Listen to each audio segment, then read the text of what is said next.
તો બધાને મારી એટલી વિનંતી છે, થોડું થોડું બોલો, અવાજ ઉઠાવો, ડરો નહીં. ડરીને કઈ ફાયદો નથી. બોલશો તો બે દી મોઢું મોત આવશે. મૂંગા રહ્યો તે દી ઉપાડ લે. મારી વાત સાચી છે ખોટી? બે જણા બાગતા હોય, હામાં થાવ તો બચવાની સંભાવના રહે, પણ હામાં જ ન થાવ તો ખોબા પડી જાય.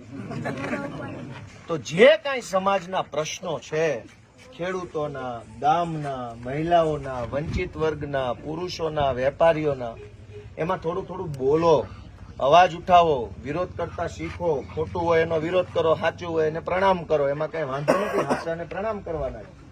પણ હાવ હળાહળ ખોટું હાલે છે. આખા ગુજરાતમાં નકલી ઝેરી દૂધ બેફામ વેચાય છે.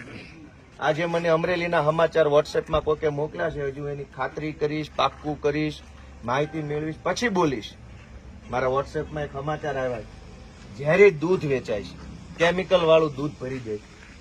ખોટા ફેટ વધારવા માટે થઈ યુરિયા ખાતર, બધા અલગ અલગ તેલ, શેમ્પૂનું દૂધ આપણને પીવડાવી દે છે, અને આપણા પેટનું પાણી નથી હલતું. ઝેર પી ગયા પછી પાણી નથી હલતું.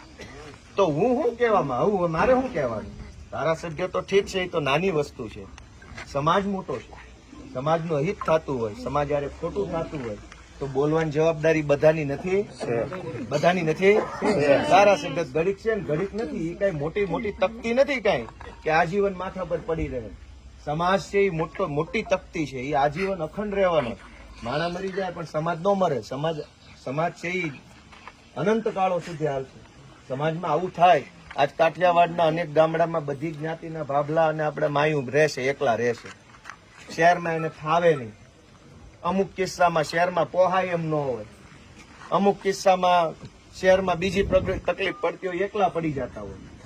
એટલે અહીંયા રે, હાથે રોટલા ઘડી ખાય, નાનું મોટું સીમ શેઢે ફરે, મંદિરે દેવ દર્શને જાય, કથા કીર્તન કરે, શાંતિ જીવે. એને હવે કોક મારી નાખે તો સલામતી ક્યાં? વિચારો બધા, ક્યાં સલામતી છે? અને માર્યા પછી ચોર નથી મળતા. આપણે ટુ વ્હીલર લઈને અમરેલી જાવી તો આપણને તરત પકડી લેશે. ક્યાં હેલ્મેટ? આપણી પાસે હેલ્મેટ ન હોય તો ગુનો છે, એની પાસે છરો હોય, કોશ હોય તો ગુનો નથી. તો આત્મા જગાડો ભાઈ વડીલો. મારી તો બધાને આજે કઈ ભાષણનો દિવસ નથી, આ કઈ બોલાય નહીં. મારી વિનંતી એટલી છે, હું તમારો દીકરા તરીકે કહું છું કે કંઈક થોડોક મનને ઢંઢોળો, બધા પોતાના આત્માને જગાડો કે બહુ ખોટું થઈ રહ્યું છે, નહીં બોલો તો બધાના ઘરે આવશે.